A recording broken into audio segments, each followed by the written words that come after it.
4 گھوڑے منگائے جائیں، ایک سے ہاتھ، دوسرے سے دوسرا ہاتھ، تیسرے سے تیسرا ایک پیر، چوتھے سے دوسرا پیر، اور چاروں کو مخالف سمت میں دوڑا دیا جائے تاکہ لوگ اس کا انجام دیکھیں۔ اور اس کے بعد پھر یہی ہوا، چاروں اس مخالف سمت میں دوڑا دیا گیا اور وہ ظالم و جابر بادشاہ اپنے انجام کو پہنچ گیا۔ اپنے انجام کو پہنچنے کے بعد اب غلغلہ تھا کہ آج سے سوداگر، خراسان کا سوداگر اس ملک کا بادشاہ ہے۔ سوداگر نے کہا نہیں، میں بادشاہ نہیں ہوں، بادشاہ کوئی اور ہوگا۔ اس نے عشاء کی نماز پڑھی، وظائف سے فارغ ہوا۔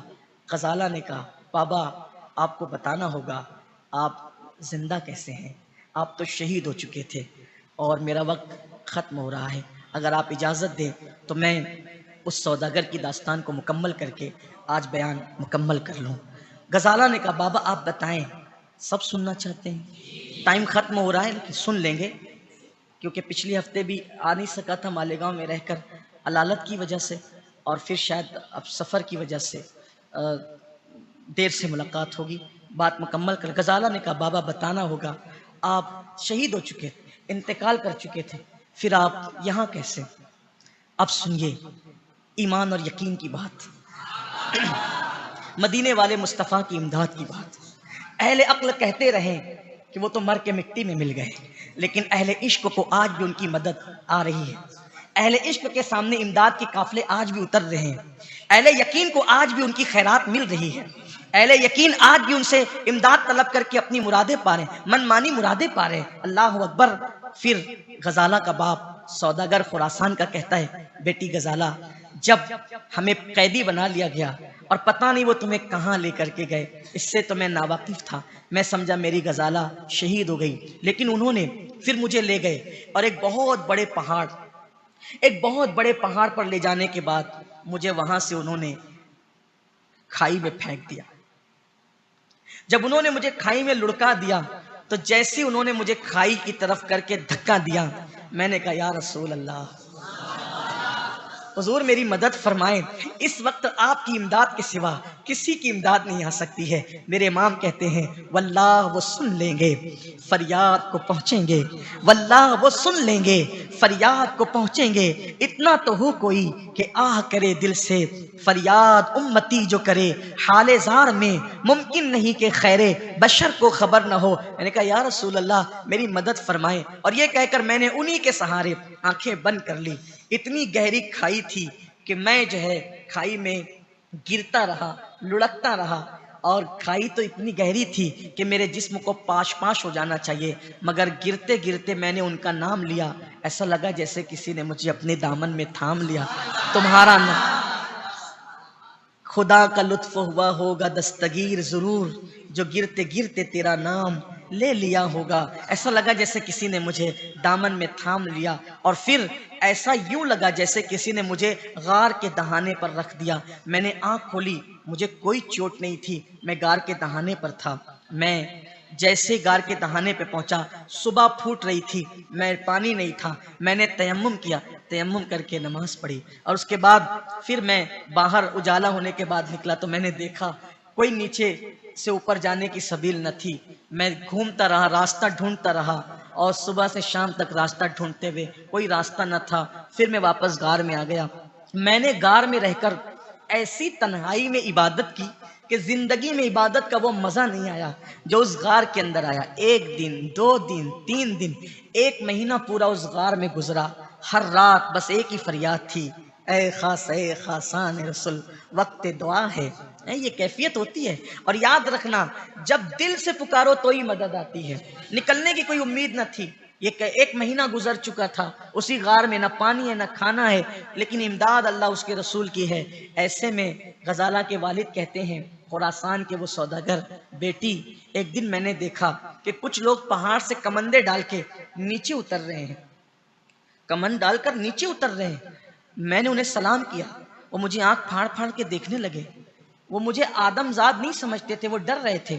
جب وہ مجھ سے مانوس ہوئے میں نے کہا تم یہاں کیوں آئے ہو؟ تو کہا کہ ہمیں پتہ چلا ہے کہ یہاں کے غار کے قریب میں ایسا تریاق موجود ہے کہ اگر منہ میں رکھ لیا جائے تو خطرناک سے خطرناک زہر ہلاہل بھی انسان کو نقصان نہیں پہنچا سکتا، اسی تریاق کی تلاش میں ہم یہاں آئے ہیں، اور ہمیں وہ مل گیا، پہچان کی انہوں نے، جلدی جلدی نکالا، اور پھر جب وہ مجھ سے مانوس ہو گئے، میں نے اپنی داستان ان کو بتائی، پوری داستان حج کی اور وہ پوری داستان، تو انہوں نے کہا ہم اوپر جائیں گے، تمہیں بھی لے کر کے جائیں گے۔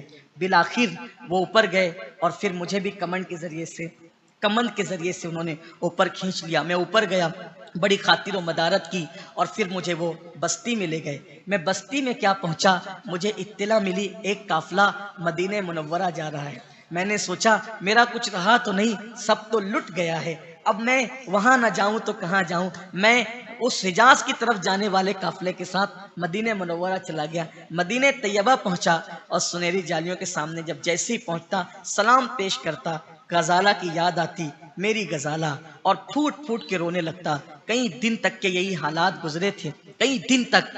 ایک رات مدینہ منورہ میں سو رہا تھا، مقدر بیدار ہوا، میرے آقا میرے خواب میں تشریف لائے، بس میری زبان پر غزالہ غزالہ اور غزالہ ہی تھی۔ حضور خواب میں تشریف لائے، آقا نے فرمایا جاؤ ترک میں، جاؤ ترکی میں، جاؤ ترکی کا بادشاہ قسطنطنیہ کے اندر تمہارا انتظار کر رہا ہے، مدینے سے نکلو اور فوراً وہاں جاؤ۔